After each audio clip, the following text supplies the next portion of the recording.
So పెద్ద cinema మీద అప్పుడే కుట్ర అయితే స్టార్ట్ అయింది. మన దిల్ రాజు గారి తమ్ముడు సిరీస్ ఉన్నాడు కదా, యాక్చువల్లీ నన్ను ప్రెస్ మీట్ పెట్టాడు. ఏం మాట్లాడాడో కూడా మీకు చూపిస్తాను చూడండి. 5 నెలల నుంచి సరైన సినిమా అనేది పడలేదు. అందరికీ ఇక్కడ ఉన్న వాళ్ళందరికీ కూడా మనందరికీ కూడా పెద్ద అనేది చాలా ఇంపార్టెంట్ సినిమా.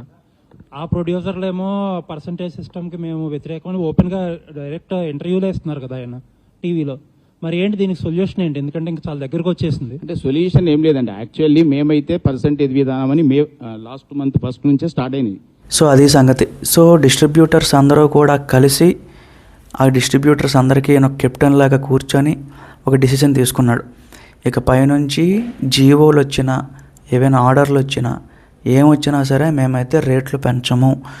మాకు ఏదైతే పర్సంటేజ్ వస్తుందో దాన్ని బెనిఫిట్ మాకు అనిపిస్తే దాన్ని బట్టే మేమైతే ప్రైజులు పెంచుతాము. సో ఇకపై నుంచి అది జరగదు అని చెప్పి. ఎందుకంటే ఫర్ ఎగ్జాంపుల్ ప్రీమియర్ షోలు ఉన్నాయనుకోండి, ఏదో పెద్ద సినిమాకి ప్రీమియర్ షోలు, ఆ ప్రీమియర్ షోలు పడడం వల్ల 4 లక్షల కలెక్షన్స్ వచ్చినాయి అనుకోండి. ఆ 4 లక్షల కలెక్షన్స్లో డిస్ట్రిబ్యూటర్కి పోయేది ఒక 40,000 50,000 అంతే.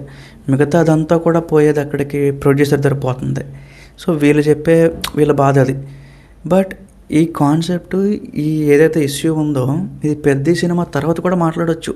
పెద్ద సినిమా తర్వాత కూడా వీళ్ళ మీటింగ్ పెట్టుకోవచ్చు. బట్ వీళ్ళు అలా చేయలేదు. పెద్ద సినిమాని టార్గెట్ చేద్దాం, దాన్ని ఎలాగైనా సరే కొంచెం కిందకి లాగుదాం, ఆ ఉద్దేశం మీద పెట్టుకున్నట్టు అనిపిస్తుంది. ఎందుకంటే 20 రోజులు కూడా లేదు సినిమా. ఆ 20 రోజులు జస్ట్ 20 రోజులు ముందుగా ఇప్పుడు ఇలాంటి ప్రెస్ మీట్ పెట్టడం అనేది ఏ మాత్రం కూడా కరెక్ట్ కాదు గైస్.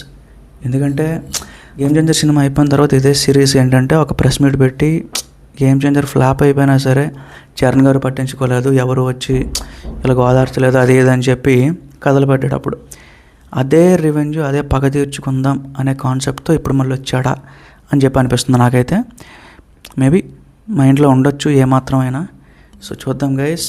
నాకు అడిగినంత వరకు సినిమా ఎఫెక్ట్ అవ్వదు అని నాకైతే అనిపిస్తుంది. ఎందుకంటే టికెట్ రేట్లు తగ్గించారనుకోండి, సినిమా కలెక్షన్ మీద ప్రభావం పడుతుంది. సినిమా కలెక్షన్స్ తగ్గిపోయాయి అనుకోండి, ఇంకా యాంటీ ఫండ్స్ ఏమంటారు, సినిమా ఫ్లాప్ అయిపోయింది అంటారు. చూద్దాం, అలాంటి విషయాలు ఏం జరగకూడదని కోరుకుందాం. సో యాజ్ ఆఫ్ నౌ అయితే అప్డేట్ అది గైస్. చూద్దాం గైస్. Thank you.